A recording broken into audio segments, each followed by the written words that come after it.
Our Gadget Man is here, Matt Porter from Matt Porter Web Design and at Martlesham Heath. Are you well? Yes, I'm very well, thank you very much. Good, you've got a very nice little gadget in front of you. Yes, I have, Nice looking thing for anybody who's looking for a camera for Christmas. That's right, this is the Fujifilm Finepix S9900W. Heaven knows why they name them such long names.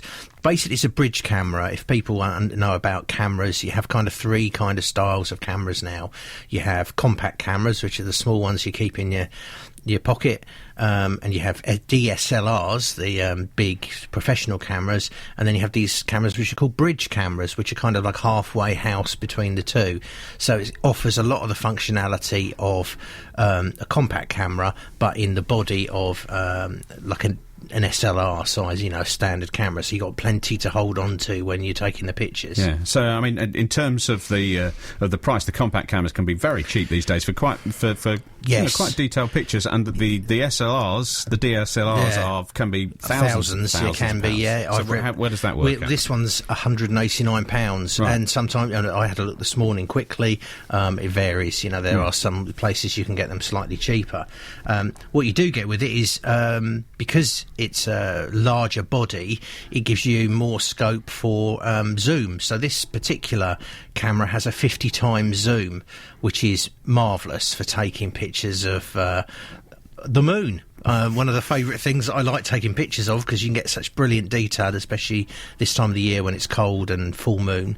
But you get really, really close up. You can see all the craters and everything on the moon and all of that kind of stuff. It's also very good for taking pictures of, I guess, birds. If you're looking at bird watching and things like that, you can get right in there and focus. And so you wouldn't be able to get that kind of zoom on a really small camera, which is because it's not big enough, is it? It's physical size. Yeah, it's about how far the camera can push the lens out on a zoom. So that's the limitations, really, is the physical limitations. So you see when I extend this one out.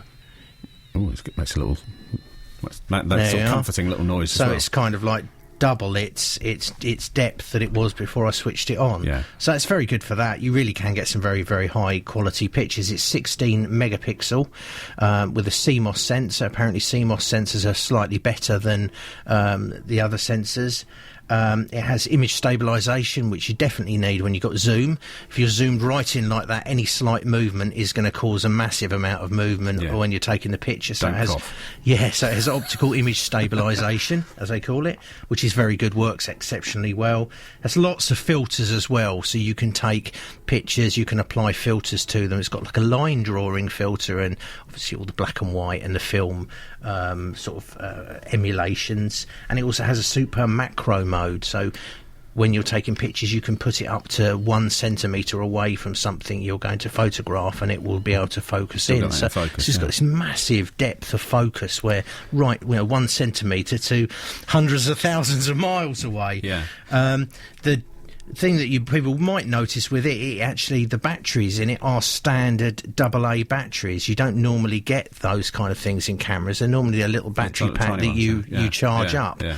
I was quite surprised, to be fair, that these are at AA batteries, but they apparently will take 300 shots between changing them, so that's pretty good, Scott. So it's not going to be for everyone, is it? Because some people like something that can just slip in their handbag or their back pocket or whatever, but that's definitely quite a bit chunkier than that. You'd need 2 hands, really, just to hold definitely it do. properly. You can hold on to it with one hand because it's got a rubberised grip on there, but if you want to take sensible pictures, because you've got a viewfinder as well, it has got a screen on the back, which I can't remember the size of the screen, but it's a pretty high resolution screen, and you switch that on like so, with a button on the back, and then you switch between that and the viewfinder, so that's quite good. You can get right in and take pictures. So it's quite a nice camera. I've played around with quite a few of these cameras over the last year, and I've played around with DSLRs, and yes, you do get amazing quality from a DSLR, but it's not far off with something like this, a bridge camera. The lenses are good in them, and it's not terribly expensive either, and it's pretty durable. Yeah, so that might be good for some people, but if you want to just slip it into your handbag, forget it, because you'll double the it's not too bad. Weight-wise, it's not massively heavy. That's lighter than I was expecting it to be. Yeah, it's not, again, because the cost means the materials they make it from are going to be enough in there. Exactly, yeah. But yeah, it's a really lovely camera from Fujifilm. Takes normal SD cards. All right, okay, Matt, good to see you. Thanks very much. Thank you very much indeed. That's Matt Porter from Matt Porter Web Design, our gadget man here on BBC Radio Suffolk.